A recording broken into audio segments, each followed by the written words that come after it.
वक्त का ये परिंदा रुका है कहाँ, मैं था पागल जो इसको बुलाता रहा।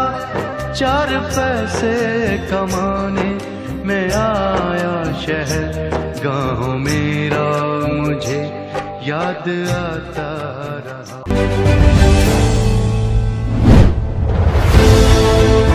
शहर जाकर बस गया हर शख्स पैसों के लिए, ख्वाहिशों ने मेरा पूरा गांव खाली कर दिया। ख्वाहिशों का सफ़र पूरा करने के लिए गांव की पगडंडियों से होते हुए आने वालों की रफ्तार शायद वरिष्ठ आईएएस हीरालाल ने बड़ी ही शिद्दत से महसूस किया होगा। यही वजह रही कि बांदा के डीएम रहते हुए गांधी जी के मॉडल गांव बनाने के सपने को 21वीं सदी में धरातल पर उतार दिया।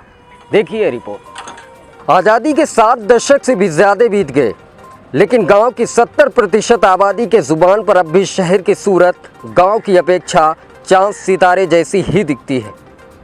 हालांकि आती जाती सरकारों ने गांव को गांधी जी के सपने का गांव यानी मॉडल गांव बनाने का प्रयास तो ज़रूर किया, लेकिन अभी भी कुछ गांव ऐसे हैं जो विकास के पथ से कोसों दूर है।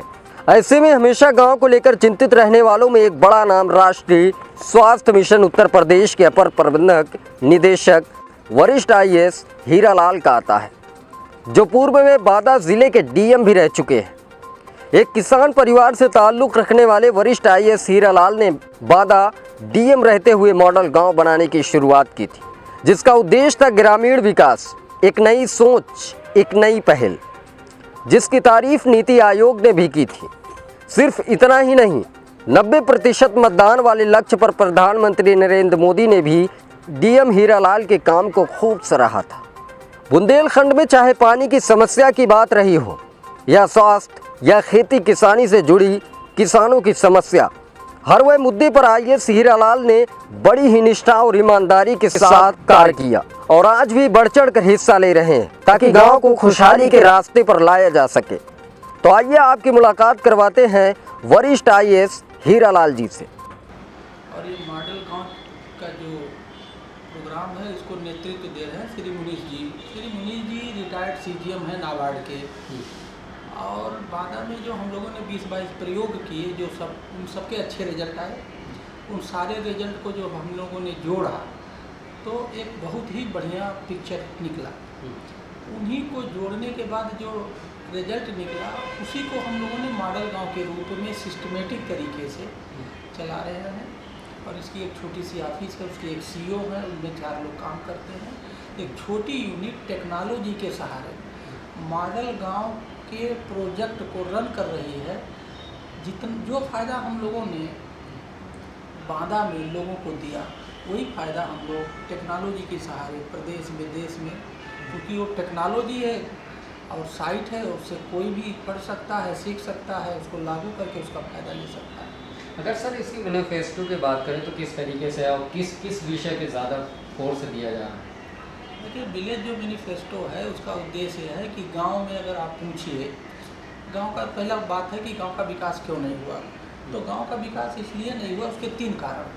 अगर गांव वाले से पूछो कि विकास क्या होता है, तो उसे विकास की आधी अधूरी जानकारी है या तो नहीं है, पहला कारण। दूसरा कारण ये है कि अगर गांव में पूछिए विकास के क्या क्या मुद्दे हैं, किन विषय पे विकास होना चाहिए, तो नाली, खड़ंजा, हैंडपम्प, स्कूल, इसके अलावा वो नहीं जानता है। तो विकास के मुद्दों की जानकारी नहीं है, दूसरी बात। तीसरी बात यह है कि गांव में विकास की बहुत सारी मांग नहीं है, क्या कि नहीं विकास होना चाहिए, विकास नहीं होगा तो उसके लिए कोई भूख नहीं है विकास की। तो क्या कारण है विकास ना होने के गांव के? विकास के बारे में अधूरी जानकारी है या नहीं है, विकास के मुद्दों की पूरी जानकारी नहीं है, and there is no demand for the development. तो जो विलेज मैनिफेस्टो है, ये उसमें हम लोगों के 25 पॉइंट्स हैं विकास के, उसमें 25 मुद्दे हैं, 25 इंडिकेटर हैं, वो इन तीनों का आंसर है। तो विलेज मैनिफेस्टो के माध्यम से हम लोग गांव में एक माहौल बनाते हैं। हम लोग गांव में एक हंगामा खड़ा करते हैं। हंगामा किसका? विकास का हंगामा। एक हंगामा टाइप का माहौल हो, एक चुनाव टाइप का माहौल हो, सभी लोग विकास के लिए आतुर हो जाए कि भाई नहीं विकास होना चाहिए, डिमांड डेवलप हो जाए। और सभी लोगों को, गांव के 1 आदमी 2 आदमी नहीं, गांव के सभी लोगों को वो 25 मुद्दे पता हूँ, सफाई, दवाई, कमाई, पढ़ाई, विवाद रहित गाँव, गाँव स्थापना दिवस हम लोगों ने 25 बनाए। तो ये विलेज मैनिफेस्टो का वर्क है और ये पर्पज है क्या हम विलेज मैनिफेस्टो से चाहते हैं। एक हमने एक बिहार से एक वीडियो वायरल हो रही थी चुनाव के समय, और एक आदमी बहुत ही गरीब, बहुत ही लाचार व्यक्ति से जब पूछा गया, किसी मीडिया वाले ने पूछा कि आप क्या चाहते हैं, तो उसने कहा था शिक्षा।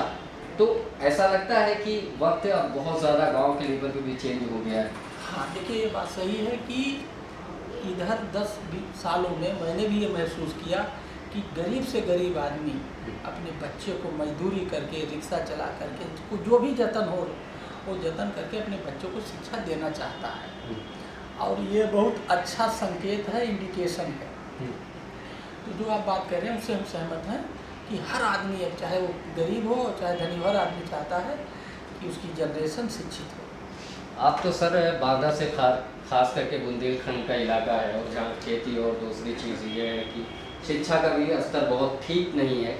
ऐसे में बहुत सारी समस्याएं हैं गांव से होते हुए, अब तो लखनऊ शहर में है।